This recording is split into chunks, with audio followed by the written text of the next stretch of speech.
381장 찬양하겠습니다. 381장입니다.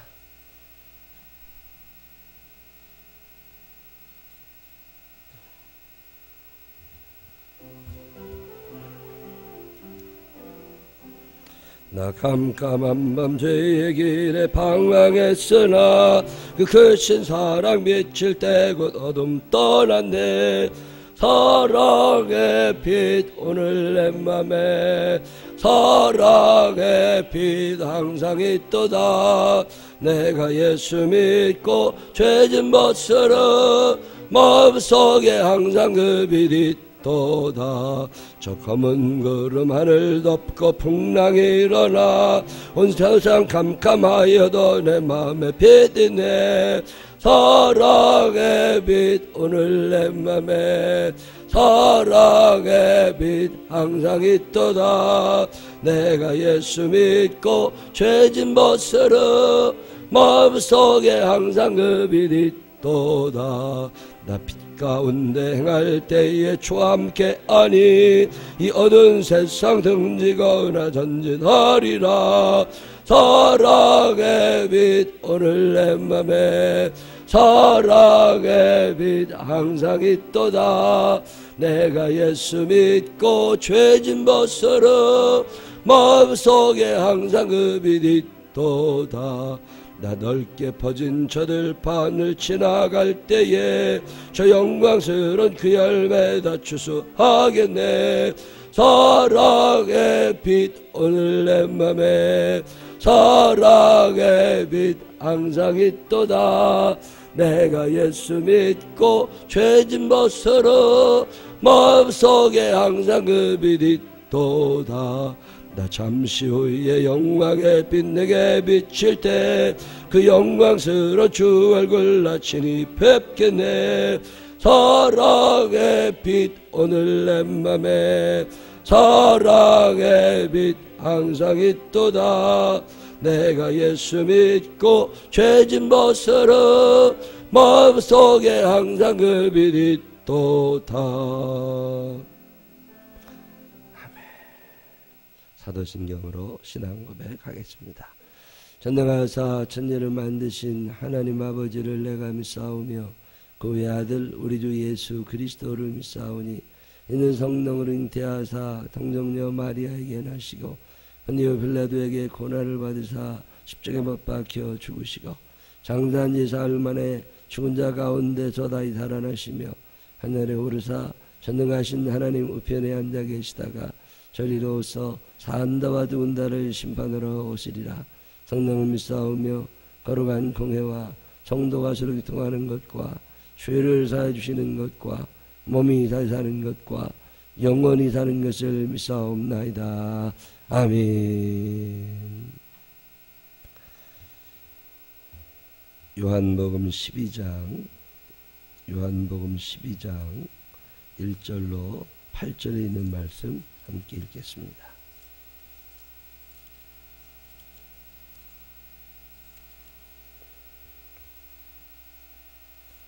요한복음 12장 1절로 8절. 6월절 엿새 전에 예수께서 베다니에 이르시니 이곳은 예수께서 죽은 자 가운데서 살리신 나사로가 있는 곳이라.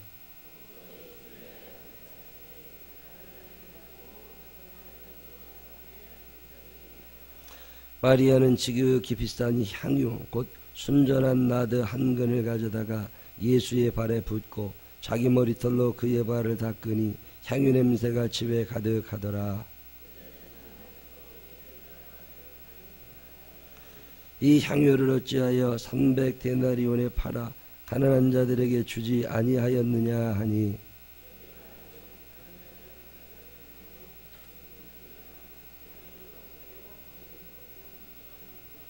예수께서 이르시되 그를 가만두어 나의 장래할 날을 위하여 그것을 간직하게 하라. 가난한 자들은 항상 너희와 함께 있거니와 나는 항상 있지 아니하리라 하시니라. 아멘. 오늘 특성 구여선교에 나오셔서 특성하시겠습니다.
아멘.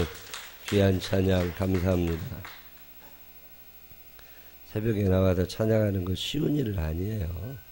그래도 이렇게 일어나서 새벽에 주의 전을 지킨다고 하는 것은 참 어마어마한 일이라고 생각합니다. 그래서 그래 주일이라 머리가 또 막 돌아가요. 아, 오늘 주일날 교회 갈 건데 새벽에 또 뭐가, 이런 사람도 있을 텐데 새벽에 또 오셔서 이렇게 얼굴 뵙게 돼서 너무나 좋습니다. 저는 서초동에 있는 조그마한 교회 개척한 지 몇 년 됐죠.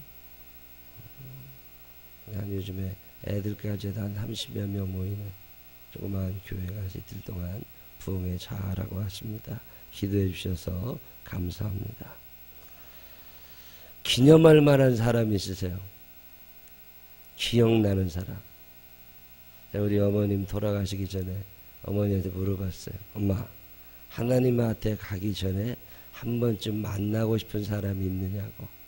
그랬더니 이름을 몇 명 대주시더라고요. 그런 사람을 좀 보고 싶다. 여러분, 돌아가시기 전에 그 사람을 한번 내가 꼭 만나봤으면 좋겠는 그런 사람들이 있으세요?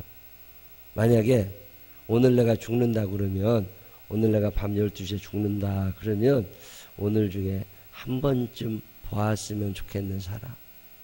아니면 자식들에게, 야, 내가 아무래도 이제 죽을 것 같은데 나 죽은 다음에 그 사람한테 가서 꼭 고맙다고 얘기 좀 해줘라. 이런 사람. 미안해서 보고 싶은 사람도 있을 수 있고, 친했기 때문에 보고 싶은 사람도 있고, 그런데 너무 고맙기 때문에 보고 싶은 사람. 그런 사람이 있으세요? 참 내 인생에 그 사람 고마운 사람이다. 오늘 예수님이 그런 얘기를 하시는 거예요. 당신을 해하여, 당신을 막 괴롭히고 해하려고 하고 그래서 보고 싶은 게 아니라고. 지금 예수님이 오늘 어떤 일이 하나 일어나잖아요. 베단이라는 곳에 가셨대요. 베단이라는 동네는 예루살렘에서 가까운 곳이기 때문에 예수님이 예루살렘에 가 계시는 동안에 예루살렘 시내 안에는 머물 곳이 많지 않아요. 그래서 예수님께서 예루살렘 조금 외곽에 떨어져 있는 베단이라고 하는 자그마한 동네 가셔서 거기 계셨는데, 거기 가실 때마다 예수님이 머무르셨던 곳, 그게 나사로네 집이다. 어떤 책에 보면 그 나사로 집인데 그게 이제 마르다와 마리아가 같이 살고 있었다. 뭐 그렇게도 얘기를 하고, 또 어떤 사람은 문둥이 시몬의 집이다. 근데 어떤 사람은 또 나사로의 친척이나 잘 아는 사람이 문둥이였다가 치료받은 사람이다. 뭐 별 얘기들을 많이 하는데 하여튼 얘기일 뿐이지 정확하지는 않아요. 어쨌든 그 여자의 이름이 마리아라는 건 밝혀져 있잖아요. 마리아는 여자가 있었는데 예수님이 그 베다니에 가 계시는데 식사를 하실 때가 됐는데 이제 식사를 하고 있는데 그린데 여자가 와가지고서 옥합을 깨가지고 거기에 있는 향유를 예수님의 머리에 부었다. 이 옥합이라고 하는 것은 조그마한 겁니다. 돈으로 따지면 꽤 비싸요. 일회용입니다. 일회용은 대개 이제 싸구려잖아요.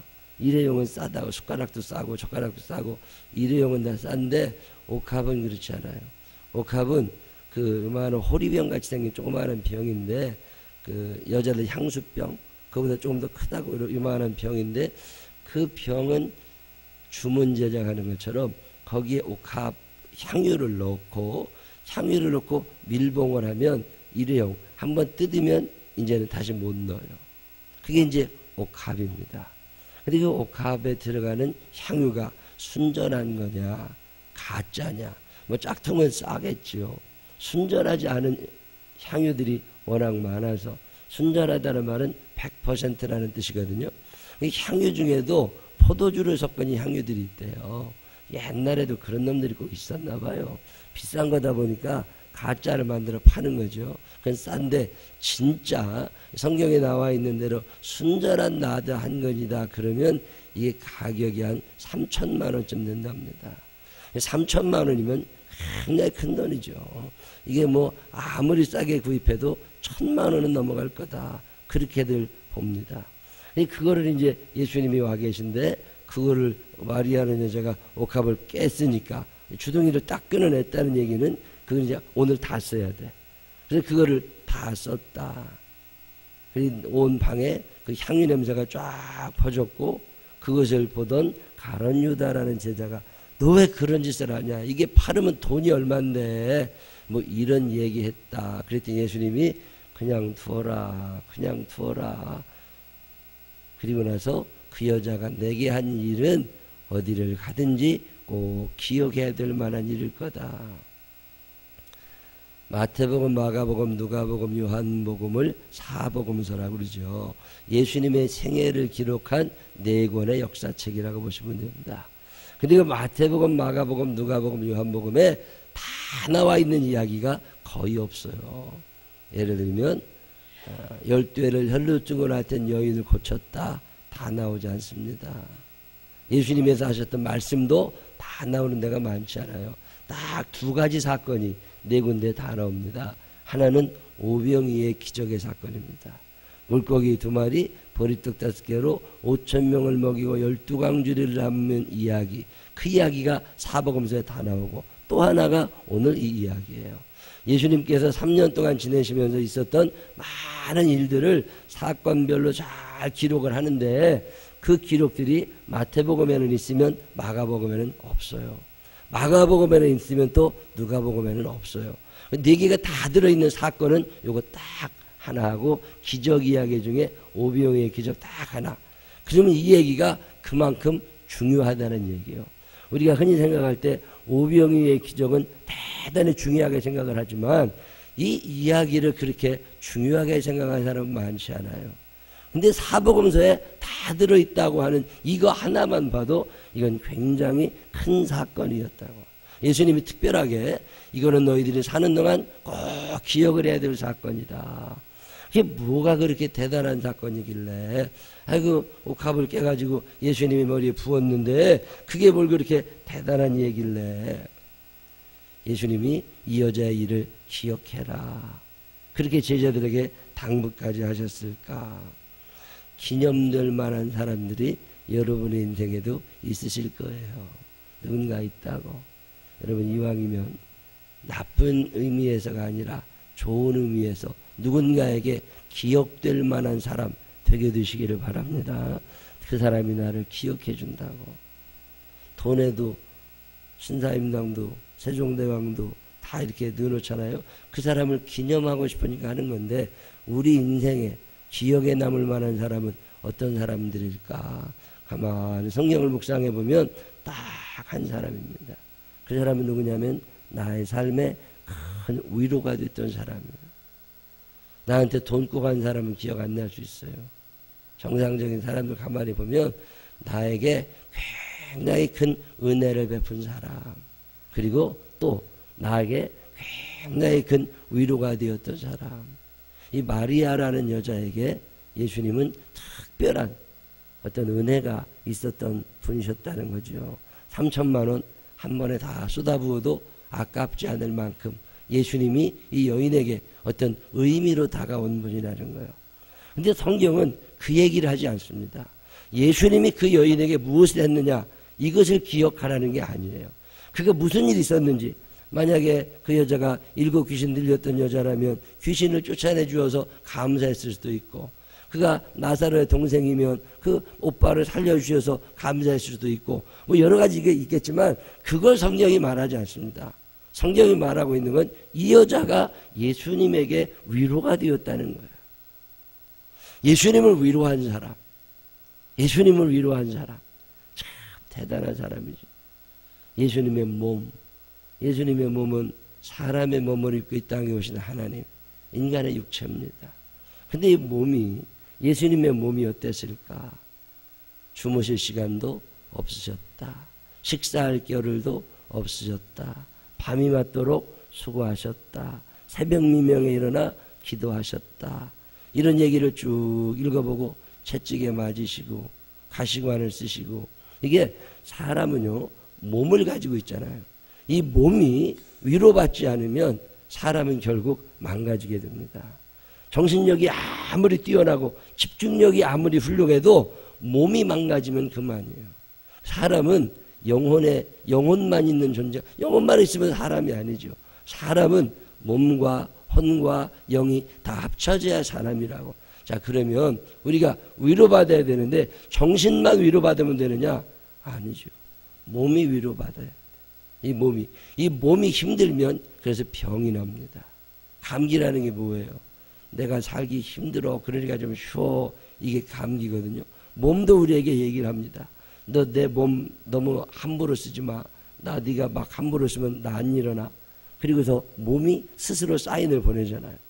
이 몸을 우리가 살면서 위로할 필요가 있습니다. 그래서 휴가라고 하는 게 2박 3일, 3박 4일, 일주일 이런 휴가가 왜 필요해요? 내 마음을 좀 쉬어야 되겠다? 아닙니다. 쉬어야 될 건 몸이에요. 마음은 집에서도 쉬어도 돼. 근데 몸은 이 직장을 떠나야 쉬어집니다. 몸은 하나님께서 주신 몸은 죽을 때까지 매일 돌아가는 기계가 아닙니다. 이걸 쉬어야 될 필요가 있는 게 몸이에요. 몸이 위로를 받아야 됩니다. 얼마 어디 갔더니 그 사람들끼리 모여서 맛있는 걸 한 번씩 먹는데요. 그래서 왜 그런가 그랬더니 이렇게 하면 힘이 난대. 이렇게 하면 힘이 난대. 여러분 더러 맛있는 거 먹으러 어디로 가잖아요. 돈도 없다면서 왜 저 짓이냐고 그러는 사람들이 있어. 나도 그렇게 생각을 했어요. 근데 아니에요. 때로는 좀 공기 좋은 데로 가고 차를 타고 1시간씩을 나가더라도 맛있는 걸 먹고 싶으면 가서 먹고 올 필요가 있고, 어디 가서 1박 2일 동안 잠이라도 자고 오고 싶으면 갈 필요가 있고, 맑은 공기라도 쐬고 싶으면 갈 필요가 있고, 형편에 대해서 해외로라도 나가야 되겠다 갈 필요가 있습니다. 열심히 일하는 사람들은 충분히 갈 자격이 있어요. 빈둥빈둥 노는 사람들이 또 가려고 그러니까 문제지. 일도 안 하고 먹는 것만 찾으러 다니니까 문제지. 열심히 사는 사람들은 때로는 내 몸을 쉬게 해줄 필요가 있습니다. 왜요? 이 몸이 위로받아야 되는 존재예요. 예수님의 육신, 33년 동안 예수님과 함께 살아온 예수님의 육신, 나중에는 다 썩어 없어지는 거지만 이제 곧 그 몸이 채찍에 맞아야 되고, 그 몸이 창에 찔려야 되고, 그 몸이 가시관을 써야 되고, 그 몸이 예수님과 함께 있는 동안 아무것도 제대로 대우를 받아본 적이 없는 내 몸뚱아리라고. 근데 이 몸뚱아리에다가 어떤 여자가 3천만 원을 쏟아부어서 위로를 해주는 거예요. 그때 예수님께서 그 여인의 그 마음을 아십니다. 내가 그렇게 33년 동안 제대로 쉬지도 못하고 열심히 살아온 내 몸, 이거 위로해 주는 거라. 어쩌면 내 마음을 그렇게 알까? 여러분, 때로는 여러분의 몸에 미안하다는 생각 들 때 없으세요? 그런 생각 안 들어보셨어요? 자동차를 타고 3박 4일, 4박 5일 동안 500km, 600km를 계속 운전하고 돌아다니다가 집으로 딱 돌아오게 되면 아유, 잘 왔다. 그런 생각이 들 때도 있지만, 때로는 참 차가 고맙다. 너도 하루만 좀 쉬어라. 이런 생각 들 때 없으세요?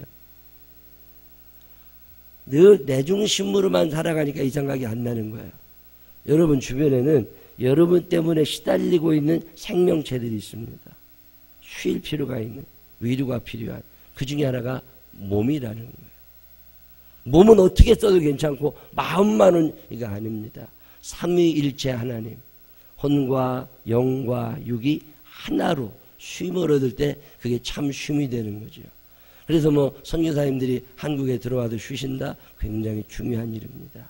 직장 다니는 사람들이 휴가를 간다, 가족끼리 휴가를 간다, 중요한 일입니다.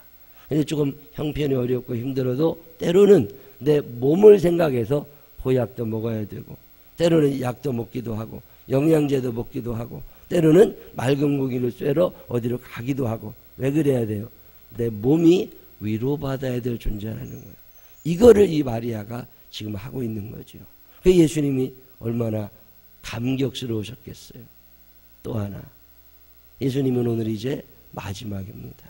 이제 언제 이들을 다시 보게 될지 몰라. 살아서는 못 볼 사람들. 그런데 제자들은 예수님의 마음을 알지 못합니다. 예수님은 답답하시겠지요. 아무도 알아주지 않는 예수님의 죽음. 이제 곧 예수님이 십자가를 지고 돌아가시게 돼요. 십자가를 지고 돌아가시기 전에 그 장례를 사람의 죽으면 그 시신에 향유를 바르듯이 그래서 썩지 않고 냄새가 나지 않게 해준 것처럼 이 여자가 예수님의 그 마음을 아시는 거예요. 이제 언제일지 모를 날 기약도 못하면서 떠나가시게 되죠. 예수님의 마음, 아무도 내 마음 몰라. 내가 무슨 생각하고 가고 내 마음이 얼마나 힘든지 아무도 모른다고. 근데 그 마음을 알아주는 사람이 나타난 거예요. 그게 누구예요? 마리아예요. 예수님은 죽음을 앞에 두고 있습니다. 제자들 12명은 예수님의 죽음을 상상하고 있잖아요. 제자들 12명은 예수님이 예루살렘에 가서 이제 임금님이 되시면 우리는 어떤 자리를 차지할까? 이것에 관심이 많아요. 근데 아무도 생각해보지 못한 예수님의 고난, 예수님의 아픔, 예수님의 외로움, 이런 거, 예수님의 힘듦, 이런 것에 대하여 누군가 전혀 생각지 못한 사람이 그걸 다 알고 그 위로를 예수님에게 아무 말도 없이 해주시는 거죠. 그때 예수님이 이 여자를 칭찬합니다. 가룟 유다는 예수님의 마음을 몰라요. 3년씩 같이 살았지만 전혀 몰라. 친한 사람일수록 그 사람의 마음을 모를 때가 있습니다. 가까이 있는 사람일수록 그 사람의 마음을 모를 때가 있어요. 근데 위로자가 나타난 거죠. 여러분, 이런 위로자가 있으세요? 또는 여러분 이런 위로자가 되십니까? 그게 오늘 성경에 나오는 이야기예요. 제자들도 모르는데 예수님을 알아주던 여자의 이야기. 함께 죽고 함께 산다는 말은 그런 의미입니다. 내가 그에게 위로자가 되는 거죠. 전혀 생각도 안 했는데 아유 참 오늘 누구라도 와서 밥이라 같이 먹었으면 좋겠다. 그런데 그날 나타나는 사람, 위로자지요. 사랑하면 위로자가 될 수 있습니다. 사랑하지 않으면 위로자가 되지 못합니다. 마음으로 사랑하는 사람은 와요. 위로자가 됩니다. 근데 사랑이 식어지면 위로가 되지 않습니다. 그래도 이 여자가 예수님을 사랑했구나. 3천만 원 머리에다 부으면서라도 예수님 마지막 장례를 준비하고 그의 몸을 위로해주고 그의 마음을 위로해주고, 그래도 예수님이 이 여자 기억해라. 이 말은 너희도 그렇게 살아라 그 말입니다. 예수 믿는 사람들은 어떤 사람들이에요? 위로자들입니다. 오늘 성경은 우리에게 이 얘기를 합니다. 몸 위로받아야 될 몸들이 있어요. 힘들어요. 그렇지만 또 마음이 위로받아야 될 사람들이 있습니다. 아무도 알지 못해도 그 마음을 알아주는 그 한 사람. 사랑이 넉넉한 사랑입니다. 우리 생명나무 교회가 위로자의 사명을 감당하게 되시기를 바랍니다. 그리고 여러분들이 살면서 누군가에게 위로자가 되어줄 수 있는, 기념될 만한 사람, 기억에 남을 만한 사람 되어가시기를 주님의 이름으로 축원합니다. 기도하십시다. 하나님 아버지, 위로받기 원하는 세상에 주님은 위로하는 자로 살아가라고 말씀하십니다. 다 위로받으려고 하고 자기중심적으로만 살아가는 시대에 내 것을 과감하게 포기해서라도 누군가를 위로할 수 있다면 그게 그리스도인이 아니겠습니까? 예수님의 사랑을 알아 그 사랑을 보답하고 싶어서 나도 누군가에게 하나님의 사랑을 실천해 볼 수 있는 우리들 되게 하여 주옵소서. 생명나무교회를 사랑하시고 축복하시니 감사합니다. 이 지역과 많은 이들을 위로하는 교회 되게 하여 주시옵시고 우리를 통하여 하나님이 위로해 주고 싶은 사람들을 위로하여 주옵소서. 예수님 거룩하신 이름으로 기도드렸습니다. 아멘.